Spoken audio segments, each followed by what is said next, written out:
Hey everyone, how are you all? I hope you are all good. कैसे हैं आप सब? आई होप ये सब बहुत अच्छे होंगे। कल एक कमेंट्स आया था कि दी हम पढ़ तो लेते हैं बट हम प्रैक्टिस कैसे करें, ये मुझे समझ में नहीं आता, तो प्लीज़ इसका रिप्लाई ज़रूर कीजिएगा।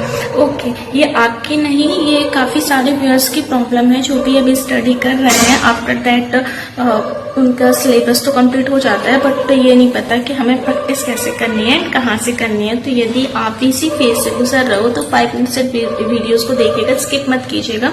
सो स्टेप बाय स्टेप्स आपको बताती हूँ कि आप किसी भी एग्जाम की तैयारी करो, लाइक आप MP TET, C TET, UP TET या फिर अदर किसी भी गवर्नमेंट एग्जाम की तैयारी करो। सो फर्स्ट ऑफ ऑल ये है कि आपने सिलेबस को कंप्लीट करा, राइट? इतना आप लोग कर लेते हैं, सिलेबस को आपने कंप्लीट कर लिया।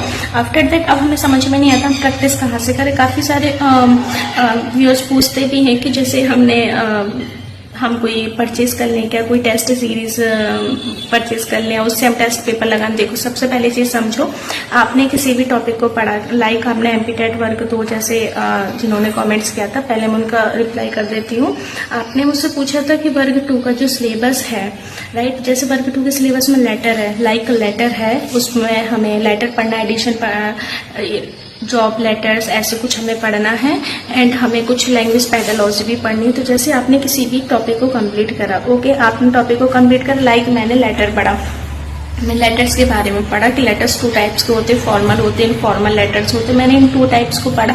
आफ्टर दैट फिर मुझे क्या करना है कि उसी चैप्टर के मुझे पीवाईक्यू देखना है कि पीवाईक्यू में वो क्वेश्चन किस तरीके से आए, ओके। और फिर आप जब गूगल भी करोगे ना तो भी उसमें काफ़ी सारे आपको क्वेश्चन ऐसे मिल जाएंगे कि आप टाइप कर दोगे ना तो काफ़ी सारे आपको मिनिमम 50-100 क्वेश्चन। मैं ये नहीं बोलती कि यूट्यूब से सर्च करो, गूगल से सर्च करो, गूगल आपको काफ़ी सारे क्वेश्चन उनके दे देगा। और जैसे रही बात लैंग्वेज पेडालॉजी की, जिनका भी लैंग्वेज पेडालॉजी है वो तो मोस्टली होगा एमपी टेट वर्ग 2 में, क्योंकि वो सेक्शन में है, ऐड है।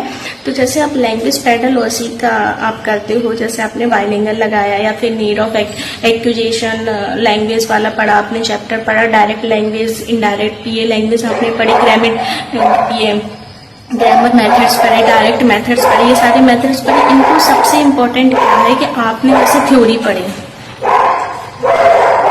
आपने थ्योरी पढ़ी, थ्योरी को पढ़ने के बाद आप क्या करोगे, उसके क्वेश्चन आंसर लगाओगे। देखो, जो लैंग्वेज वाला क्वेश्चन है ना वो सीटेट का बिल्कुल सिमिलर है, मीन्स टू से जिस तरीके से आपका सीटेट में आपने भी तैयारी की होगी, काफ़ी सारे ऐसे व्यूअर्स होंगे जिन्होंने सीटेट का एग्जाम दिया होगा, क्योंकि ये सारे एग्जाम जरूरी हैं, राइट। सो जिस तरीके से आपने सीटेट किया, देखो उसमें भी हमें लैंग्वेज एंड पेडालॉजी पढ़ना था, तो आपने प्रैक्टिस कहाँ से की? आपने किसी यूट्यूब चैनल से की होगी, राइट, या फिर आपने किसी बुक से की होगी, राइट, क्योंकि वही सेम क्वेश्चन ही आते हैं। जैसे अब चलिए, ये चीज़ तो आप खैर समझ रहे होंगे जो मैं बताना चाहती हूँ। अब ऑथेंटिक चीज़ समझो जो मैं बताने वाली हूँ, जो मैं खुद भी फॉलो करती हूँ एंड मैंने जो खुद अपनी पर्सनल स्टडी भी करती हूँ, मैं उसको चीज़ में ऐड करती हूँ। तो देखो क्या करते हैं, जैसे हमने किसी भी टॉपिक को पढ़ा, टॉपिक को हमने कंप्लीट किया, कंप्लीट करने के बाद उसका पीवाईक्यू, देखो पीवाईक्यू करने के बाद मैं सिर्फ गूगल करती हूँ, गूगल से क्वेश्चन निकालती हूँ, पढ़ती हूँ, और मेरे पास कुछ बुक्स हैं या तो फिर मैं बुक्स से क्वेश्चन लगाती हूँ। इस तरीके से हम प्रैक्टिस कर सकते हैं।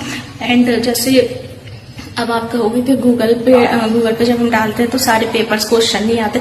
आप एक बार टाइप करोगे, आप उसको बोलो कि हमें 100 क्वेश्चन दो, इसी चैप्टर के इसी टॉपिक के 100 क्वेश्चन दो। 100 क्वेश्चन में से आपसे यदि 50 भी बन रहे हैं तो हाँ ठीक है कि आपको हाफ वो चैप्टर समझ में आ गया।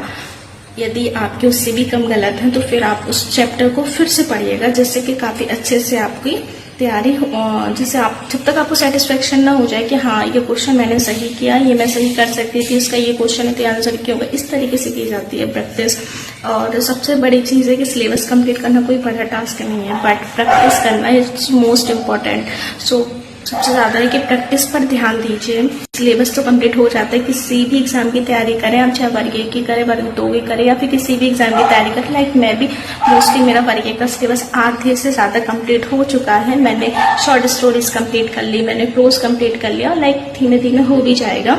बट सबसे इंपॉर्टेंट चीज़ है प्रैक्टिस। तो मैं भी यही करती हूँ, मैं भी किसी बुक को फॉलो करती हूँ या फिर मैं गूगल से कर लेती हूँ। और आप यदि एमपी टेट वर्ग 2 जिन्होंने मुझे कॉमेंट्स किया था, मैं उनके लिए बता रही हूँ, यदि आपने वर्ग 2 की तैयारी कर रहे हो, सब्जेक्ट आपका इंग्लिश है, तो आप क्या करो, कुछ भी समझ में नहीं आ रहा है तो जैसे मैंने लेयर बाय 3 एजुकेशन से कोर्स परचेज किया था, सॉरी मैंने बुक्स मंगाई थी, तो आप भी बुक्स मंगा सकते हो। बुक्स में काफ़ी सारे क्वेश्चन है तो मुझे वो अच्छा लगा, एंड चाहो तो देख सकते हो आप। और काफ़ी सारी वीडियोस पड़ी हुई हैं, तो ये ज़्यादा बेटर ऑप्शन है। बाकी आपकी इच्छा है, बट प्रैक्टिस करने का ये सबसे अच्छा तरीका है, सो आप इसको फॉलो कीजिए। Thanks for watching my blog.